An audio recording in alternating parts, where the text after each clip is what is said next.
withdrawal from the ICC. Ginawa po nila yan, 2 years. Kaya nga, dalawang dissenting opinion yun eh. So sana, kung tayo, if you want to interpret itong mga bagay-bagay na ito, sana we have to interpret it in favor of our people. Tao natin ito eh. Pilipino ito. Bakit natin papaboran yung mga foreigner na mga banyaga na yan? Sila na nga nagsabi. It was the request for to conduct investigation was triggered 2 years after nag-effect yung ating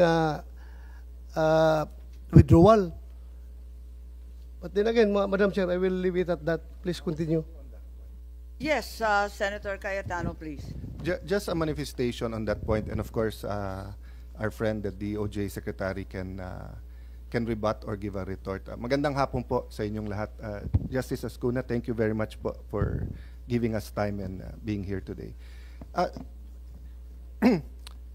Actually, isang main contention siguro yung residual power sa case sa Supreme Court, and as the Justice Secretary said, it's sub judice, and of course, everyone will be waiting for the decision of the Supreme Court.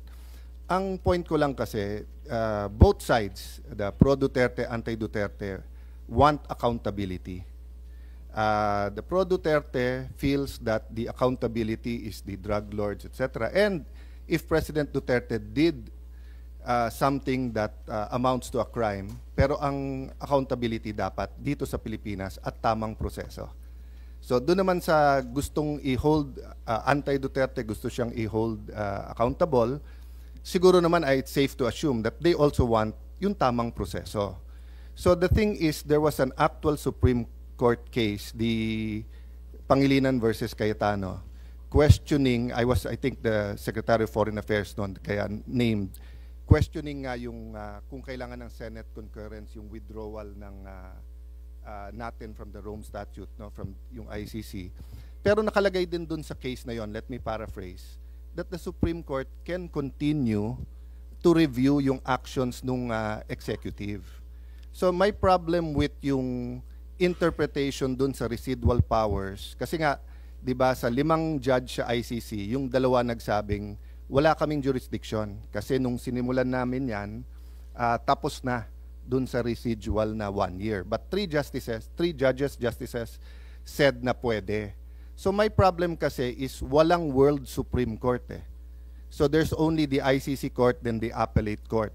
Unlike kung dito natin final sa judiciary natin, then yung interpretation whether they still have jurisdiction or not would have been done under Philippine law, and President Duterte would have been able to present his case not only as to jurisdiction but as to whether or not there is probable cause. So I'll stop there, Madam Chair, and again, I think this is a point of disagreement, but I just like to manifest that, no, that we can argue back and forth whether or not may jurisdiction ng ICC, and the reality is nandun na si President Duterte. But for future cases, whether it's Senator Bato or others named, I gave 2 examples. No? If suddenly there's a witness from Marawi and they said that our troops killed children and women, and then nag-issue ng arrest ang ICC, or if the military suddenly uncovers a mass grave in any part of the country and says na nilibing yan during 2011 to 2015,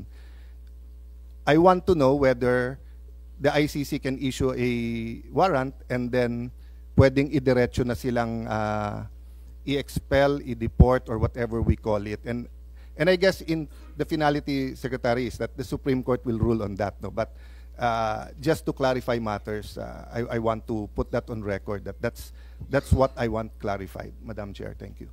Maraming salamat kay Senator Cayetano. Gusto ko lang ipaalala, and I think Executive Director Alcantara is here. In the diffusion notice, if we will recall, on the 2nd page, apakaliwanag na nakalagay with a view to extradition. Walang binabanggit na surrender. With a view to extradition and assurances given that extradition will be sought. 2 beses inulit ng Interpol to. Extradition is explicit.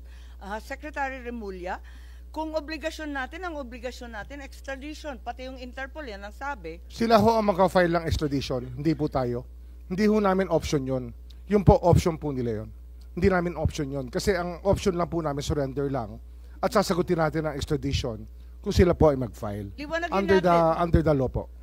Liwanagin natin, ang surrender option kapag foreign national. Ang liwaliwanag po niyan nandito sa ating batas at hindi rin kayo nag-intay ng request for extradition. Even though only 12 to 15 hours as measured by Wala pong particular Torres. reference yung 9851 sa foreigner.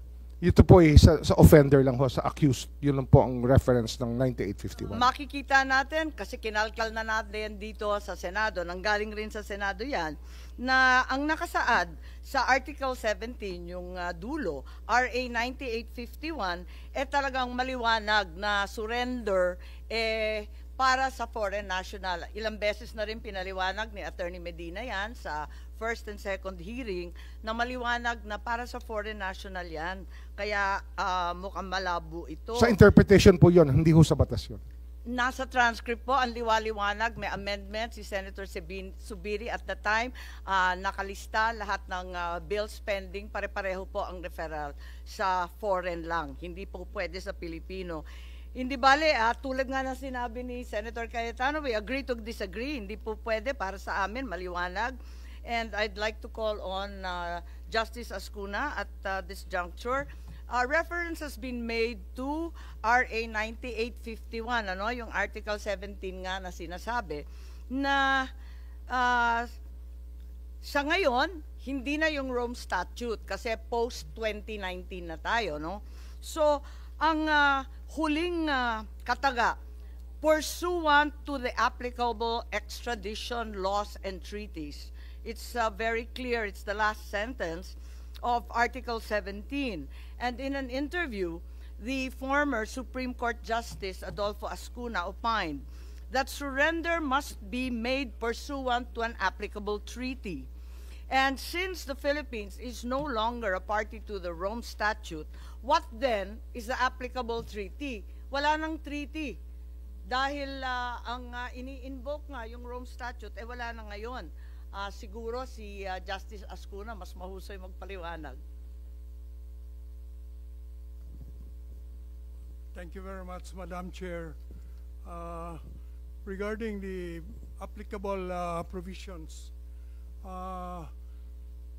the justification given by government for the surrender of former President Rodrigo Duterte to the ICC consists of two grounds. One is the warrant of arrest issued by the ICC and served through the protocol of the Interpol. The other is Section 17 of Republic Act 9851, which is the Philippine IHL law, and which provides that if a person is already being investigated for the crimes covered by this act, which includes crimes against, which includes the crimes for which President Duterte is being charged, is already being investigated by an international tribunal. The relevant Philippine authorities may surrender such person to the international tribunal, but it adds pursuant to the applicable extradition laws and treaties. Ngayon, ang tanong, ito bang last sentence na ito, which provides for the requirement that the surrender should be pursuant to applicable treaties, is still applicable since we don't have anymore the Rome Statute. Sa palagay ko po ay it's either we have the Rome Statute or not. If we don't have a treaty, then we cannot surrender the suspect to the ICC under this section, because this section requires that the surrender be pursuant to a treaty. Pursuant means in accordance with. And so if there is no treaty, in my view, we cannot make a surrender. On the other hand,